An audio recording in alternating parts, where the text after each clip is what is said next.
하나님의 말씀은 요한복음 12장 20절부터 27절까지의 말씀입니다. 제가 봉독해 드리겠습니다. 명절에 예배하러 올라온 사람 중에 헬라인 몇이 있는데 그들이 갈릴리 벳세다 사람 빌립에게 가서 청하여 이르되 선생이여 우리가 예수를 배웁고자 하나이다 하니 빌립이 안드레에게 가서 말하고 안드레와 빌립이 예수께 가서 여쭈니 예수께서 대답하여 이르시되 인자가 영광을 얻을 때가 왔도다. 내가 진실로 진실로 너희에게 이르노니 한 알의 밀이 땅에 떨어져 죽지 아니하면 한 알 그대로 있고 죽으면 많은 열매를 맺느니라. 자기의 생명을 사랑하는 자는 잃어버릴 것이요 이 세상에서 자기의 생명을 미워하는 자는 영생하도록 보전하리라. 사람이 나를 섬기려면 나를 따르라. 나 있는 곳에 나를 섬기는 자도 거기 있으리니 사람이 나를 섬기면 내 아버지께서 그를 귀히 여기시리라. 지금 내 마음이 괴로우니 무슨 말을 하리요? 아버지여 나를 구원하여 이때를 면하게 하여 주옵소서. 그러나 내가 이를 위하여 이때에 왔나이다. 아멘.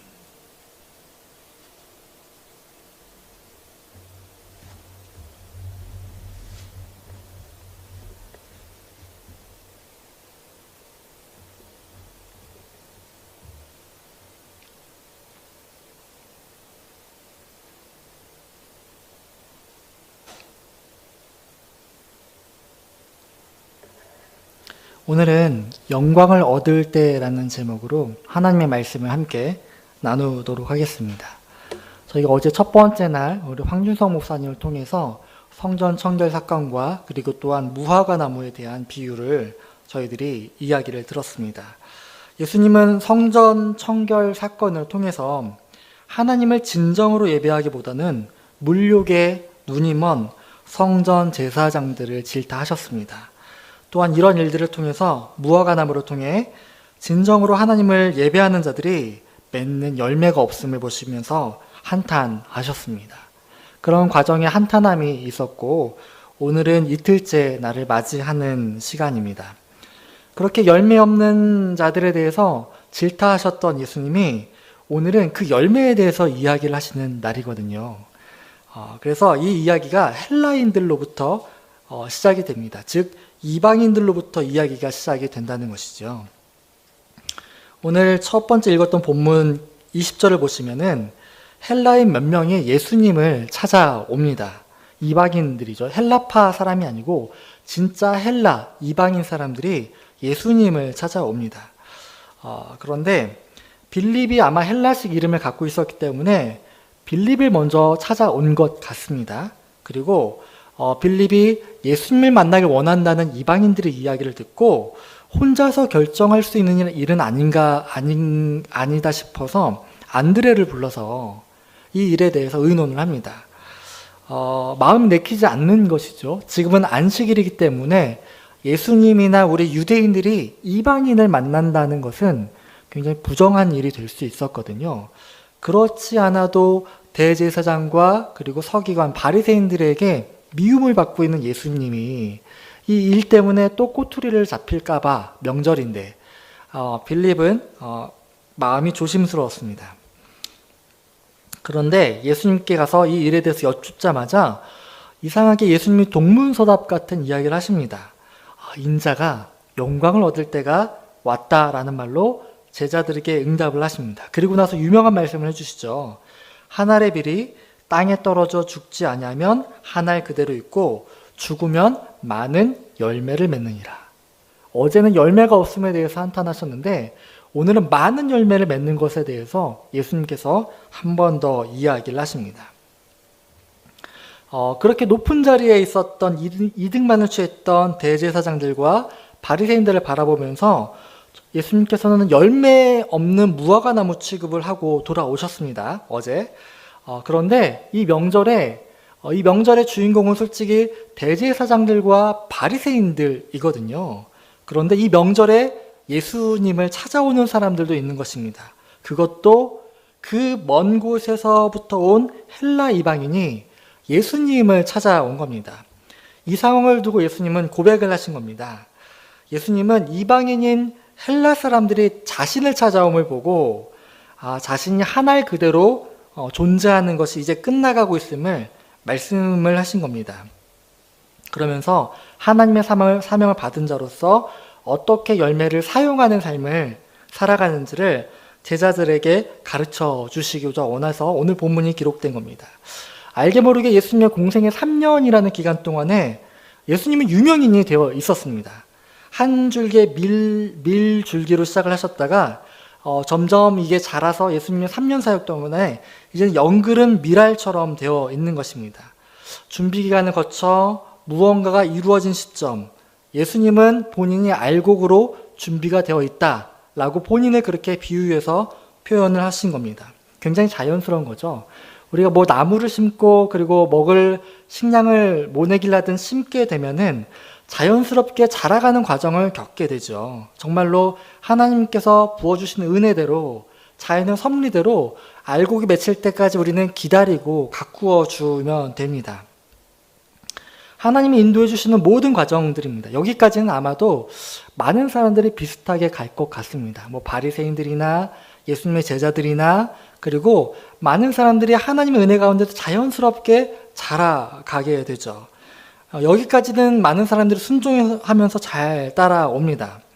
내 삶에 굴곡진 시간들이 있었음에도 불구하고 하나님의 은혜도 있었음도 인정하게 되잖아요. 나의 삶을 정말 되돌아보면 힘든 시기가 당연히 있었죠. 하지만 내가 하나님의 은혜 가운데서 나날이 자라왔음을 저도 아버지 하나님께 고백을 드립니다. 대제사장들과 바리새인도 그러했을 겁니다. 인내하면서 하나님의 말씀을 배우고 제사에 관련된 여러 가지를 숙지하면서 정말 순종해왔던 순간들, 하나님의 은혜죠. 그렇죠? 하나님의 은혜로 내가 제사장 후보로 들어가게 됐고 레위족 속으로 태어나게 됐고 이렇게 자연스럽게 은혜를 따라오게 된 거죠. 마치 계절을 따라서 심겨진 오곡백과들이 자라가는 것처럼 모든 것이 하나님이 주신 순리대로 흘러왔습니다. 그런데요, 오늘 예수님께서 밀알 하나를 이야기를 하신 이야기가 중요한데요. 여기서부터 많은 사람들이 자연스러운 과정을 거부하기 때문에 그럴 때가 되었어요. 그 전까지는 은혜대로 잘 자라가죠. 누가 보기에도 저 사람에게 은혜가 있다, 풍성하다 라고 잘 자랐습니다. 잘 자라서 연그른 밀알을 두고 어떻게 하면 될까요? 계속 그대로 두면 되나요? 그렇지 않죠. 자연스러운 과정은 그 밀알을 베어내서 타작을 하게 되고 그 타작한 알곡은 어떻게 되죠? 빠지거나 사람들에게 먹기 좋을 정도로 가공이 되거나 그런 과정을 거치게 된다는 겁니다. 아니면은 두 번째로는 다시 한번 땅에 심겨져서 다른 밀알들의 시작점이 되기도 하죠. 그러니까 이게 굉장히 자연스러운 과정입니다. 우리가 은혜대로 성장하는 것 정말 감사하죠. 은혜대로 성장해서 성숙의 단계에 이르렀을 때 많은 사람들이 그냥 여기까지로 머무르기를 소망한다는 것이죠. 오늘 어제 이야기가 되었던 바리새인들과 대제사장들이 그러했습니다. 그들에게 열매가 없다고 질책하셨던 예수님의 모습은 그 다음 과정을 순리대로 따르지 않고 그것 그대로 멈춰 있었기 때문에 그랬던 것입니다. 그래서 오늘 본문 25절에서 예수님은 자기의 생명을 사랑하는 자는 잃어버리게 될 것이고 그리고 자기의 생명을 미워하는 자라는 말은 결국 순리대로 이 밀알이 다 연그러서 그 다음 과정을 순리대로 가는 자는 영생하도록 보존이 된다라고 말씀해 주시는 겁니다. 그런데 이게 쉽지 않은 것이죠. 한 알의 밀이 숙성되고 자라야 하는 시간까지 기다렸으니 이걸 살아갈 만하죠. 그렇죠. 예수님이 예루살렘 성으로 입성하셔서 그렇게 큰 환대를 받기까지 몇 년이 걸렸죠? 3년이라는 시간이 걸렸습니다. 그 시간 동안 기다려왔고 이제서야 예수님으로서도 자신의 위치가 백성들에게 이제 인지가 되었습니다. 이 기간, 3년이라는 기간은 정말 수고롭고 고난스러운 시간이었죠. 사랑할 만하죠. 아니, 사랑할 수밖에 없죠. 제자들도 지금 예수님께서 예루살렘에서 종려나무로 환영을 받으면서 들어갔던 이 순간을 당연히 제자들도 사랑합니다. 대제사장들도 아마 이러했을 것입니다. 절기 때마다 환전과 양을 판매하는 일로 큰 수익을 얻는 자리인데요. 사랑할 수밖에 없죠. 또한 자신들은 이 백성들이 예배를 드리게 편하도록 돕는다는 명분도 정확합니다. 이 대제사장이나 바리새인들과 서기관들도 자신들 나름대로의 인고의 시간을 거쳐왔습니다. 이 자리까지 그냥 온 게 아니거든요. 그리고 쉽게 자라온 것도 아닙니다. 많은 경쟁자들을 물리치면서 자라왔을 것이고 많은 정적들을 누르면서 지금 이 자리까지 오게 된 겁니다. 그리고 그런 인고의 시간을 거쳐 무언가를 이루어낸 순간, 정말로 성숙되어서 알고게 된 그 순간, 그거 사랑스럽지 않겠습니까? 굉장히 사랑스럽겠죠. 이 시간이 마치 내 인생을 전부 투자한 결과와 같고 내 인생 인고의 결과이기 때문에 결과물처럼 주어져 있는 이 자리가 지금 너무나도 사랑스러울 것입니다. 그런데 그런 모습을 보고 예수님께서 어제 질타를 하셨잖아요. 이 사람들에게 잎사귀는 풍성하지만 열매는 없다. 이렇게 질타를 하셨는데 이제 이런 일들이 예수님 자신에게 나타난 겁니다. 예수님에게 이방인이 찾아왔어요. 그리고 예수님은 이것을 보고 나도 이제 알고게 되었구나. 그리고 때가 되었다. 라고 이야기를 하시는 겁니다. 내가 온전한 하나님의 일할로 하나님의 계획하심에 따라서 이제는 성장 과정이 준비 기간이 예수님에게 끝났다라는 이야기예요. 3년 동안은 자라나고 하나님의 때를 기다리는 자라나는 밀처럼 그렇게 시간을 보내왔다면 이제 3년의 시간이 지나서 지금 이 순간은 이방인들도 나를 찾아올 만큼 내 시간이 지나왔고 그리고 성숙되었다라고 생각을 하시는 겁니다. 하나님의 계획하심에 따라서 지금 내가 하나님의 미랄이 되어 있다라는 것이죠. 그런데 이 시간은 자신의 그 진정한 사명을 위한 준비 기간이었음을 예수님은 아셨습니다. 예수님은 그러면 이렇게 이제는 잘 준비된 기간을 거쳐서 이제는 하나님의 미랄이 되셨는데 이 시간을 기뻐하셨을까요? 그렇지 않습니다. 오늘 본문 27절을 보시면 지금 내 마음이 괴로우니 무슨 말을 하리요? 이런 이야기를 합니다. 신기하죠? 정말 예수님이라면 그 자라온 과정을 그래 이거는 하나님의 은혜니까 접어둘 수 있어 라고 고백할 것 같은데 그렇지 않습니다. 지금 내 마음이 괴로우니 무슨 말을 하리요? 아버지여 나를 구원하여 이 때를 내가 면하게 하여 주옵소서. 이 때를 내가 피할 수 있도록 도와달라고 기도합니다. 그러면서 덧붙여서 말씀하시죠. 그러나 내가 이를 위하여 이때에 왔음을 압니다라고 하나님께 기도를 합니다. 내 마음이 괴로우니 무슨 말을 하리요? 예수님도 이 시간이 매우 힘들었음을 기록하고 있는 것입니다. 인성을 가지신 예수님도 3년의 인고의 시간을 거쳐서 3년의 모든 시간을 투자해서 백성들도 고쳐주시고 모든 것을 갖춰진 이 순간 예루살렘에 그렇게 나귀를 타고 입성하시면서 모든 백성들의 환대를 받았던 그 순간들 이것들을 뒤로하고 십자가에 달리게 되는 그 순간이 괴롭다라는 이야기입니다. 하지만 이렇게 힘든 과정이지만 이건 자연스럽고 매우 보편적인 법칙입니다. 예수님께서 자신의 삶을 밀알로 표현하신 이유가 바로 그것입니다. 우리들은 계속 자라가죠. 자라가고 성숙해져 갑니다. 하지만 그 언젠가는 우리가 받은 사명은 복음을 위해서 이타적으로 쓰여지게 되는 그 순간이 다가오게 된다는 것이죠. 그리고 예수님께서는 오늘 본문 26절에서 나를 따르는 사람들은 이 일에 너희들도 동참해야 된다라고 이야기를 해주십니다. 결국 오늘 미라를 통해서 예수님이 말씀해 주시는 열매 맺는 삶이라는 것은 그리스도와의 하나님과의 관계가 외부로 드러나게 되는 것입니다. 우리의 발걸음을 하나님 아버지 앞으로 옮겨가는 훈련, 사명의 길 가운데로 한 걸음씩 나아가는 훈련, 그것이 필요하다는 것이죠. 베드로후서 1장 8절에서는 이렇게 말씀이 기록되어 있습니다. 너희가 우리 주 예수 그리스도를 알아가기에 게으르지 않았으면 좋겠고 열매 없는 자가 되지 않게 하길 원한다 라고 기록을 하고 있습니다. 우리가 자라가는 데 있어서 게으르지 않았으면 좋겠고, 그리고 자라감에 있어서 대제사장이나 서기관들처럼 열매 없는 자가 되지 않길 원한다 라는 이야기입니다. 저희들도 언젠가는 예수님의 받은 은혜와 그리고 자라감을 통해서 언젠가는 예수님처럼 괴로워하는 포인트가 다가오게 됩니다. 한 알의 밀이 오늘 본문에서는 썩어진다라는 이야기를 했는데, 다른 열매를 맺히기 위해서 반드시 거쳐야 되는 과정이라는 것이죠. 으깨어지는 과정이 없이는 우리가 그런 일들을 경험할 수가 없다라는 것입니다.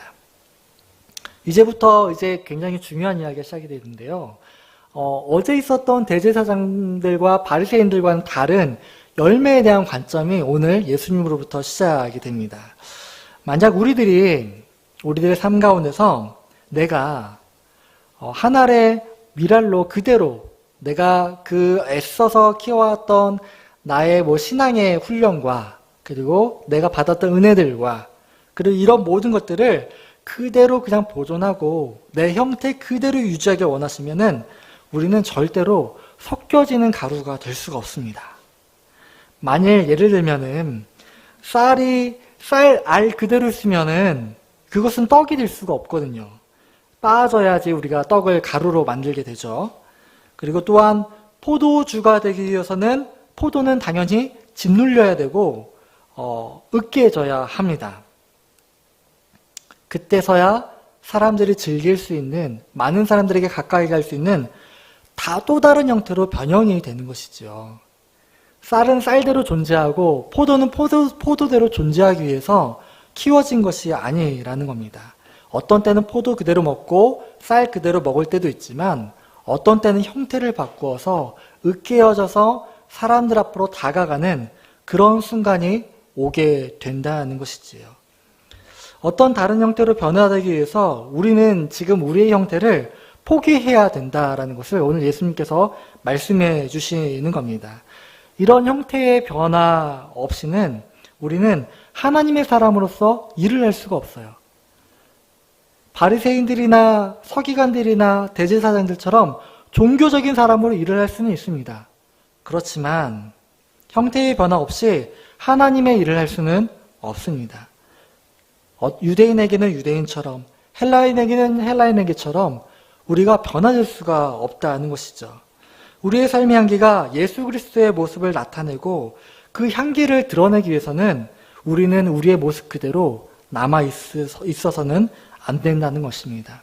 부서지고 빠지고 짓눌려지는 과정은 필수적으로 성숙된 신앙인에게 다가오는 시간이 된다는 것이죠. 그게 매우 자연스러운 과정이라는 것입니다. 하지만 그 전까지 은혜를 받고 자라는 순간은 너무 좋아요. 감사해요. 그리고 너무 기뻐요.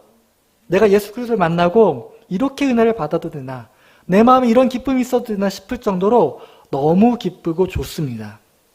예수님도 많은 병자들 고쳐주시고 그 사람들에게 먹을 것들을 베풀어 주시고 죽은 자를 살려주시고 많은 사람들이 자기를 찾아오고 본인은 하나님과 또 만나러 기도하러 가고 정말 감사한 순간들이죠. 하지만 그 순간을 거쳐 진짜로 하나님의 때에 나의 은혜를 받은 대로 하나님의 순리에 따라서 나의 사명의 순간이 다가왔을 때는 하나님께서 원하시는 결정체로 다시 빚어져야 된다는 것입니다.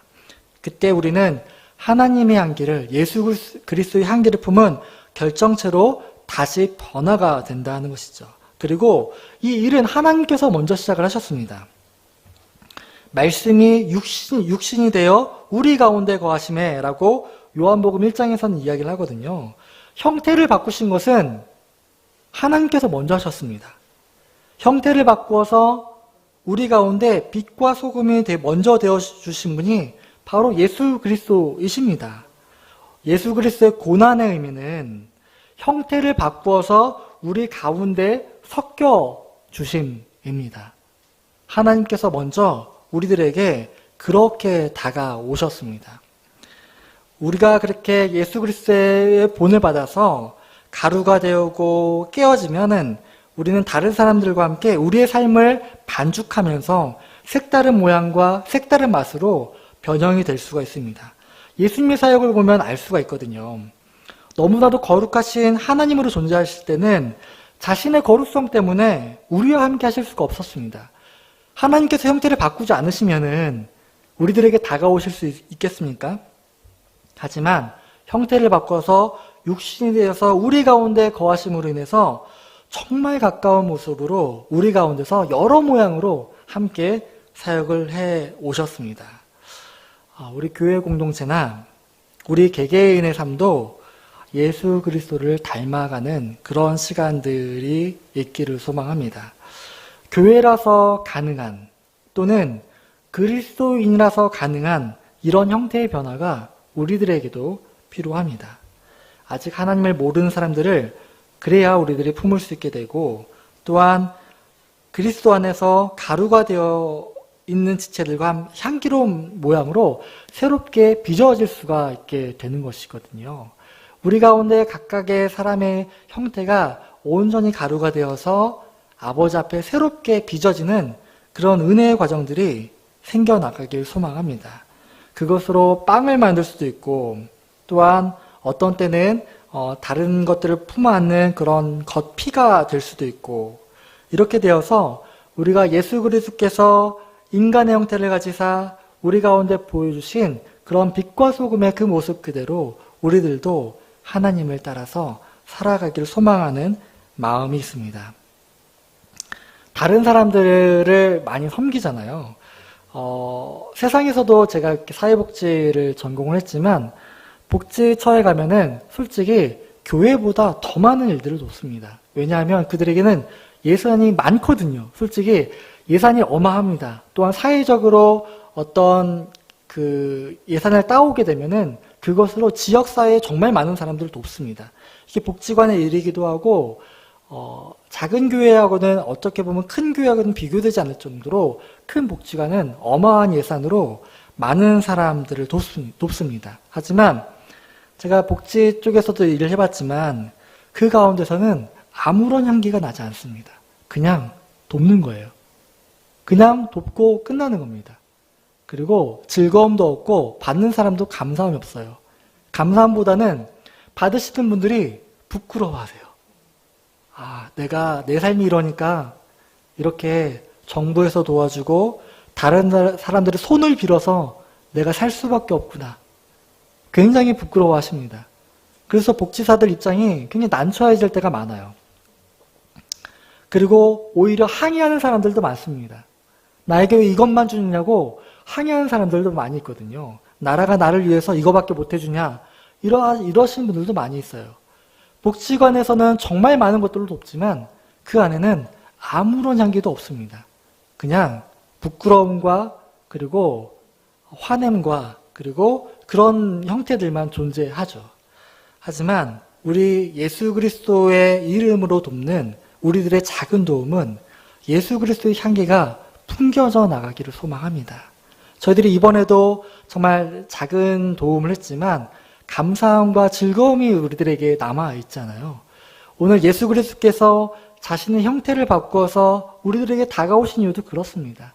그래야만 우리들에게 예수님의 향기가 심어지고 우리들은 그 향기로 인해서 다시 한번 다른 사람들에게 그걸 전할 수 있는 위치가 될 수가 있는 것이죠. 우리들의 삶이 이 고난주간에 정말 예수님의 모습을 묵상하기를 소망합니다. 정말 예수님도 3년의 준비 기간은 대제사장들과 마찬가지로 똑같거든요. 그리고 3년의 준비 기간을 맞춰서 본인이 내가 때가 되었구나. 이방인들이 나를 찾아와서 만나고자 원할 정도로 내가 이제 많은 사람들 앞에 드러나게 되었구나. 그리고 나는 이때가 하나님께서 영광을 받으실 때가 되었음을 말씀하시는 겁니다. 오늘 말씀 제목이 영광을 얻을 때입니다. 준비 기간은 우리가 솔직히 은혜를 받을 때예요. 예수님도 하나님의 은혜를 일을 하셨거든요. 그 기간은 준비하는 기간이에요. 그리고 알곡이 되어서 그리고 내 형태를 바꾸어서 으깨지거나 낮아지거나 정말 여러 형태를 바꾸어서 다른 곳에 정말 나의 형태가 없는 빛과 소금처럼 되었을 때 그게 정말 빛과 소금이죠. 그리고 그때 하나님께서 영광을 받으실 때가 되는 것입니다. 오늘 저희들이 읽지는 않았지만 28절에서 예수님께서 마지막으로 이런 기도를 하십니다. 아버지여, 아버지의 이름을 영광스럽게 하옵소서. 그때서 예수님께서 고백하시는 겁니다. 아버지여, 아버지의 이름을 영광스럽게 하옵소서. 이 말은 나는 하늘의 미랄이 되어서 다른 미랄들이 자라는 대로 쓰여지길 소망합니다. 그러니까 이 순간에서 아버지께서 영광을 받아달라는 그런 기도를 하게 되는 겁니다. 하나님 아버지가 영광을 받는 순간은 바로 그 순간이라는 겁니다. 우리들의 삶 또한 이렇게 하나님 아버지께서 영광을 받으실 만한 순간들로 이루어지길 소망합니다. 우리 교회 공동체에 많은 분들이 있지만 각자의 은혜가 달라요. 어떤 분은 이제 막 은혜를 받아서 매우 많이 자라가는 과정이 있고 어떤 분은 은혜를 너무 충만하게 받아서 하늘의 미랄이 성숙되어져 있는 분들도 계십니다. 그때마다 하나님의 때에 따라서 나의 형태를 바꾸어야 되는 분들도 계시고 어떤 분은 아직까지도 자라가야 하는 과정에 있는 분들도 계십니다. 이 고난주간을 맞이하여서 예수님의 길을 묵상하면서 우리들의 삶 또한 우리들의 공동체 또한 그분의 길을 걸어가는 그런 과정이 되길 소망합니다. 우리가 언제까지 자라나갈 수만은 없고요. 그리고 또한 우리가 성숙되기 전에 내가 하나의 미랄이 되었다 생각하고 그냥 쓰게 되면 그거는 우리 개인의 손해이죠. 하나님의 때에 따라서 내가 성숙되기 전에 아버지 앞에 나는 드려졌다. 그러니까 사명을 받는 순간과 사명의 때가 되는 순간은 다릅니다. 사도 바울도 사명을 받았지만 사명으로 일하는 때는 10년이 훌쩍 넘은 시간이었거든요. 내가 은혜를 받았지만 내가 지금이 아버지의 계절의 순리를 따라서 알곡으로 되어 있는 순간인지 아니면 내가 아버지 앞에 은혜를 지금 받아서 자라나가고 있는 순간인지를 우리 아버지 앞에 묵상하면서 우리 자신을 돌아보는 그런 순간이 되기를 소망합니다. 예수 그리스도께서 고난을 받으시고 오늘은 선포를 하셨습니다. 나는 하늘의 미랄이 이미 되어 있다. 그렇기 때문에 이제는 준비기간을 건너서 심겨지는, 썩어지는 그런 순간이 되었고 나의 형태를 변화를 통하여서 하나님께서 영광을 받으시는 그런 순간이 되었다는 고백을 오늘 둘째 날 예수님께서 하시는 겁니다. 그 전날에는 대제사장들의 그런 변화없는 모습과 열매 없는 모습과 종교적인 모습을 갖추었으면서도 아무런 열매가 없는 성숙되기만 한 모습을 보면서 질타하셨는데 이제는 예수님께서도 똑같이 성숙된 모습을 가지고 계셨지만 하늘의 미랄이 되어서 이제는 썩어지는 과정을 통해서 아버지 하나님께 영광을 돌려드리는 그런 순간으로 고백을 하시는 겁니다. 우리들의 삶 가운데 이런 순간들이 다가오길 소망합니다. 그래서 어떤 누군가는 하늘의 미랄로 빠지든지 아니면 썩어지든지 해서 다른 신앙인들이 자라가는 밑거름이 되든지 아니면 나는 은혜를 받아서 아버지 앞으로 조금 더 자라나는 순간을 누리는 시간으로 살아가든지 아버지 앞에서 나의 삶이 묵상되고 십자가 앞에서 사명의 순간에 나의 삶이 귀하게 쓰여지길 소망하는 마음으로 이 고난주간을 묵상하면서 나아가는 저와 여러분이 되시기를 주님의 이름으로 부탁드리겠습니다. 우리 시간 같이 찬양을 드릴 텐데요. 예수 사랑하심은 이란 찬양입니다. 우리들이 지금 이 순간 이 자리에 있는 것도 하나님의 사랑 때문이잖아요. 날 사랑하셔서 보내주신 그 예수님의 십자가 그리고 하늘의 미랄이 되어서 우리들에게 구원의 길을 열어주신 그 십자가의 그 사랑을 묵상하시면서 우리 다 같이 찬양 드리도록 하겠습니다.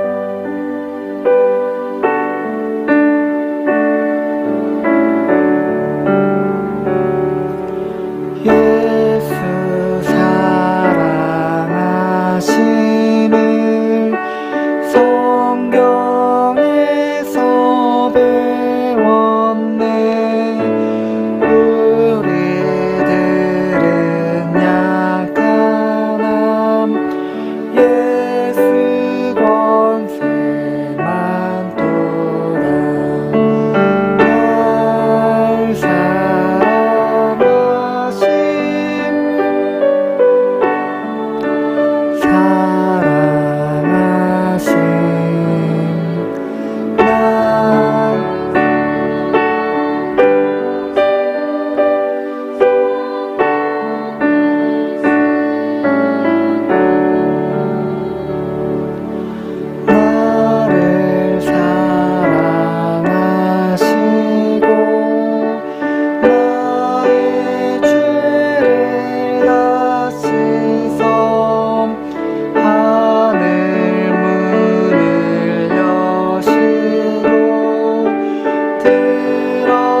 세상 사는 동안에 나와 함께 하시고 세상 떠나가는 날 천국 가게 하소서.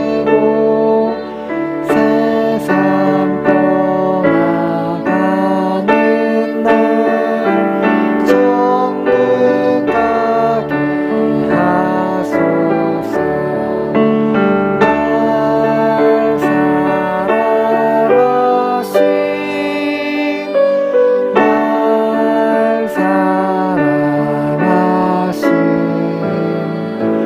날 사랑하신 날 사랑하신 성령이 쓰였네.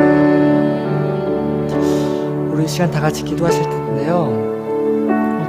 마지막으로 불렀던 이 찬양 가사는 예수님께서 하늘의 미랄이 되어서 우리들에게 주어진 결과입니다. 우리들은 약하나 예수 권세 많도다. 그리고 나의 죄를 다 씻어 하늘 문을 여시고 들어가게 하시네. 그리고 높은 보좌에서 낮은 나를 만나주셨고요. 세상 사는 동안에 나와 함께 계시고 세상 떠나가는 날 천국 가게 하소서. 이 모든 가사의 내용이 예수님께서 하늘의 미랄이 되셨기 때문에 우리들에게 주어진 결과거든요. 너무 감사하지 않습니까? 우리들도 예수 그리스도의 그 은혜를 담아서 하늘의 미랄이 되어서 어떤 결과로 만들어질지 너무나도 궁금합니다. 비록 오늘 예수님께서 그 길 걸어가는 게 어렵다고 하셨잖아요. 본인도 괴롭다고 하셨잖아요. 힘든 거 맞습니다. 하지만 우리 예수님과 함께 동행하십시다. 그 십자가를 알고 있는 우리 그 길에 동참하기를 소망합니다. 우리 첫 번째로는 하나님, 나를 사랑하셔서 하늘의 미랄이 되어 죽기까지 사랑해 주신 진심으로 감사합니다. 나에게 구원의 길이 열렸음을 그 십자가를 통해서 오늘 묵상합니다. 감사의 기도를 드리시고, 두 번째로는 하나님, 나도 또한 이렇게 하늘의 미랄이 되어서 아버지께 드려지기를 소망합니다. 아버지, 나의 마음을 붙들어 주옵소서. 비록 그 길이 힘들고 어렵지만 예수님을 따라가길 소망합니다. 라는 마음으로 이 시간 두 가지 제목을 가지고 아버지 앞에 기도드리도록 하겠습니다. 기도하시겠습니다. 하나님 아버지, 진심으로 감사드립니다. 나를 사랑하셔서 이 땅에 오시고 하나님의 미랄이 되셔서 십자가에 못 박혀 돌아가신 그 은혜 진심으로 감사드립니다. 아버지 하나님께서 그렇게 우리를 위하여서 돌아가신 동하여서 나에게는 구원의 길이 열렸고, 나에게는 예수 그리스도를 알아가는 길이 열렸고, 그리고 나의 죄가 씻겨지는 그런 은혜가 있었음을 고백을 드립니다. 하늘의 빛이 되어서 정말 많은 사람들의 구원을 열어주신 하나님을 찬양합니다. 그 고난에게 정말 예수님 자신도 두려워하셨지만 걸어가셨던 그 길을 저희를 묵상합니다. 아버지 하나님, 그리고 또한 나 또한 그 두려운 순간을 맞이했을 때 예수 그리스도를 본받아서 나의 삶이 주님 앞에 으깨어지시고 낮아져서 많은 사람들에게 수용되는 그런 순간이 되길 소망합니다. 아버지 하나님, 나의 마음을 붙들어 주옵소서. 나의 자리가 굳어지고 높아질수록 그 견고하게 그 질을 유지하려고 하는 나의 연약한 마음 주님 붙들어 주시고 도와주옵소서.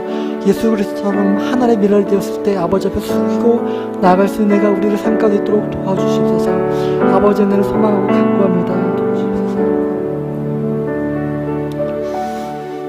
하나님 아버지에 감사를 드립니다. 오늘 둘째 날 하늘의 미랄이 되어서 이제는 우리들을 위하여서 이 땅에 심겨져서 썩어져야 함을 당연하게 여기시는 예수 그리스도의 사명의 길을 보게 됩니다. 그렇지만 그 길은 두려운 길이고 어려운 길이어서 정말 아버지 앞에 이 고통을 덜어달라는 기도를 할 수밖에 없는 순간임을 또한 고백을 드립니다. 아버지 하나님, 이러한 예수 그리스도의 십자가의 길, 고난의 길을 깊이 묵상할 수 있도록 도와주시고, 그 길로 인하여서 우리들에게 주어진 구원의 길에 대한 감사함이 마음 가운데 넘쳐날 수 있도록 도와주옵소서. 또한 하나님 아버지, 우리들도 언젠가는 충만하신 은혜를 받아서 아버지 앞으로 예수님의 길을 본받아서 걸어나길 소망하는 시간이 있기를 소망합니다. 우리들에게 용기를 주시고 예수 그리스도의 길을 밟아 나가서 우리들을 통하여서 또한 어떤 형태로 많은 사람들이 하나님의 은혜를 알아가는지를 경험하는 우리들의 부어지고 빠지고 낮아지는 삶이 우리들의 삶의 순간에 있을 수 있도록 도와주옵소서. 지금은 우리 주 예수 그리스도의 은혜와 하나님 아버지의 한없으신 사랑하심과 성령님의 내주교통 인도하심이 이 자리에 앉아서 예수 그리스도의 고난의 길을 묵상하면서 그 은혜대로 살아가길 소망하는 모든 사람들 머리 위에 지금부터 영원까지 항상 함께 있을지어다. 아멘.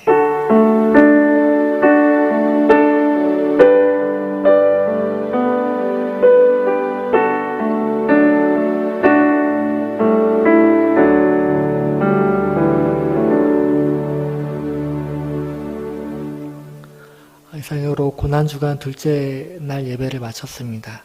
예수 그리스도의 길을, 그 고난의 길을 일주일 동안 묵상하시면서 우리들의 삶 또한 아버지 앞에 더욱더 가까워지는 은혜를 누려나가기를 주님의 이름으로 부탁드립니다. 내일 만나 뵙도록 하겠습니다. 수고하셨습니다.